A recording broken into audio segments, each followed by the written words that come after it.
नमस्कार, मैं हूं निकिता और आप देख रहे हैं सत्यहिंदी.com।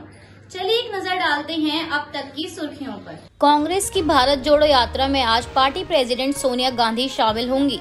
सोनिया कर्नाटक के मांड्या से यात्रा में हिस्सा लेंगी। बता दें कि पार्टी की इस यात्रा में हिस्सा लेने के लिए सोनिया गांधी 3 अक्टूबर को मैसूर पहुंची थीं और 4 से 5 अक्टूबर को दशहरा के चलते 2 दिन यात्रा के विश्राम पर होने की वजह से वह एक प्राइवेट रिजॉर्ट में ठहरी थीं और आज यानी 6 अक्टूबर को वह यात्रा में हिस्सा लेंगी।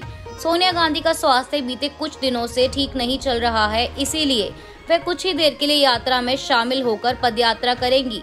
गौरतलब है कि काफी लंबे अंतराल के बाद कांग्रेस अध्यक्ष पार्टी के किसी सार्वजनिक कार्यक्रम में भाग लेंगी। दिल्ली के उप मुख्यमंत्री मनीष सिसोदिया द्वारा उपराज्यपाल वीके सक्सेना को पत्र लिखकर दिल्ली नगर निगम में 6,000 करोड़ रुपए के कथित घोटाले की सीबीआई से जांच कराने की मांग की गई है। बता दें कि सिसोदिया द्वारा इस संबंध में बुधवार को पत्र लिखकर एलजी से जांच की मांग की गई। इसके साथ ही सिसोदिया ने एलजी पर सरकार के कामों में हस्तक्षेप करने का आरोप लगाते हुए मुख्यमंत्री अरविंद केजरीवाल के नेतृत्व वाली दिल्ली सरकार के खिलाफ फर्जी जांच कराने के लिए भी उपराज्यपाल पर निशाना साधा है। सिसोदिया ने अपने पत्र में लिखा कि आप जनता के मुद्दों पर ध्यान देने की बजाय निर्वाचित सरकार के कार्यों में अवैध रूप से हस्तक्षेप कर रहे हैं। मैं आपसे एमसीडी घोटाले की सीबीआई जांच का आदेश देने का अनुरोध करता हूं। इसके अलावा उन्होंने कहा कि संविधान ने उपराज्यपाल को दिल्ली पुलिस के कामकाज को सुव्यवस्थित करने की जिम्मेदारी सौंपी है, लेकिन शहर में अपराध बढ़ रहे हैं। इसके साथ ही डिप्टी सीएम ने एलजी सक्सेना को यह भी याद दिलाते हुए लिखा कि दिल्ली विकास प्राधिकरण के प्रमुख होने के नाते उनके पास इसे प्रबंधित करने की जिम्मेदारी है, लेकिन इसकी जमीन पर माफिया का कब्जा हो रहा है। सिसोदिया ने कहा, यदि आप दिल्ली में दुष्कर्मों की घटनाओं को रोकने और अपराधों को कम करने में भी ऐसी ही समान रुचि दिखाएंगे तो लोग केवल 2 से 4 महीनों में राहत महसूस करेंगे। सरकार ने देश में चीता के संरक्षण के लिए नई चीता टास्क फोर्स का गठन किया है, लेकिन इस टास्क फोर्स में सरकार ने वाइल्ड लाइफ इंस्टीट्यूट के डीन और जाने माने जीव विज्ञानी यादवेंद्र देव विक्रम सिंह झाला को जगह नहीं दी है और इस वजह से सरकार के इस फैसले पर सवाल उठने लगे हैं। बता दें कि झाला 13 साल से इस प्रोजेक्ट में महत्वपूर्ण भूमिका निभा रहे हैं। वह इस प्रोजेक्ट से लंबे वक्त से जुड़े हैं और नामीबिया से चीता परिवार को भारत लाए हैं।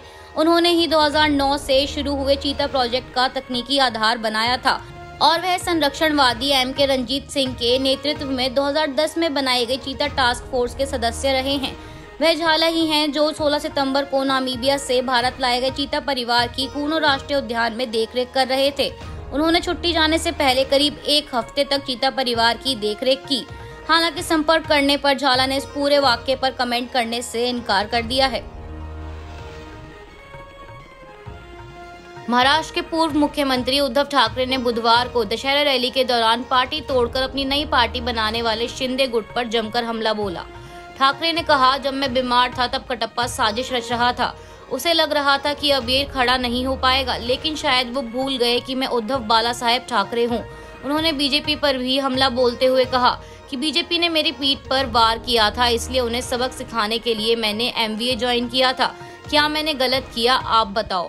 इसके साथ ही शिंदे पर तंज कसते हुए उद्धव ठाकरे ने कहा कि पुष्पा में डायलॉग है, झुकेगा नहीं साला, और ये जो एक बार झुकेगा वो उठेगा इच नहीं। उन्होंने शिवसेना तोड़कर बीजेपी से हाथ मिलाने वालों पर कड़ा प्रहार करते हुए कहा कि हाँ, इन्हें गद्दार ही कहूंगा। आपको जो मंत्री पद मिला है वो कुछ समय के लिए है, लेकिन आपके माथे पर जो गद्दारी का कलंक लगा है वो मिट नहीं सकता।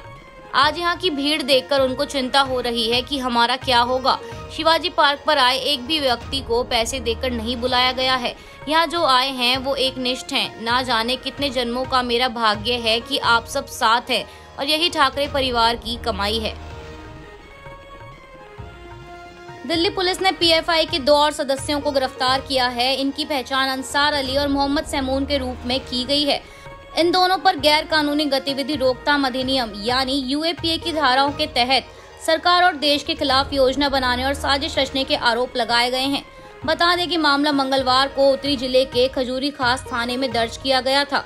28 सितंबर को केंद्र सरकार द्वारा पीएफआई संगठन पर 5 साल के लिए प्रतिबंध लगाने के बाद यह दूसरी गिरफ्तारी की गई है। वहीं इससे पहले सोमवार को पहले चरण की कार्रवाई के तहत PFI के 4 सदस्यों को दिल्ली पुलिस द्वारा गिरफ्तार किया गया था।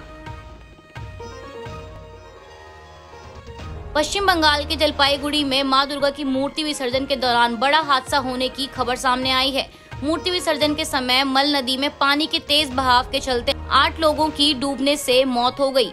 जलपाईगुड़ी के SP देवऋषि दत्ता ने बताया कि अभी 20 से 25 लोग लापता हैं। हादसे की जानकारी मिलते ही NDRF की टीम मौके पर पहुंच गई है। राहत और बचाव कार्य जारी है। वहीं DM मौमिता गोदारा बसु का कहना है कि 8 लोगों की मौत हुई है और मरने वालों में 4 महिलाएं भी शामिल हैं। वहीं करीब 40 लोग अभी भी एक आइलैंड में फंसे हुए हैं और NDRF की टीम लोगों को बचाने में जुटी है। अब तक 50 लोगों को रेस्क्यू किया जा चुका है।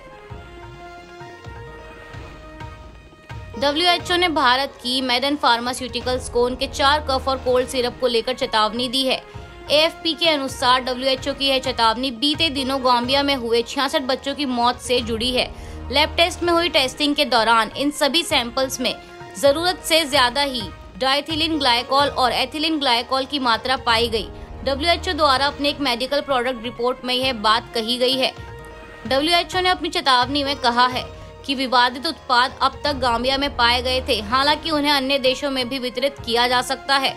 बता दें कि जिन 4 सिरप को लेकर चेतावनी जारी की गई है उनमें प्रोमेथाजिन ओरल सोल्यूशन, कॉफेक्स मालिन बेबी कफ सिरप, मैकॉफ बेबी कफ सिरप और मैग्रीन एंड कोल्ड सिरप शामिल हैं। अभी तक मिली जानकारी के अनुसार इन दवाओं को बनाने वाली कंपनी ने WHO को इन दवाओं से जुड़ी सुरक्षा और गुणवत्ता को लेकर कोई जानकारी नहीं दी है। आज के लिए बस इतना ही। बाकी की खबरों के लिए बने रहिए सत्यहिंदी.com के साथ।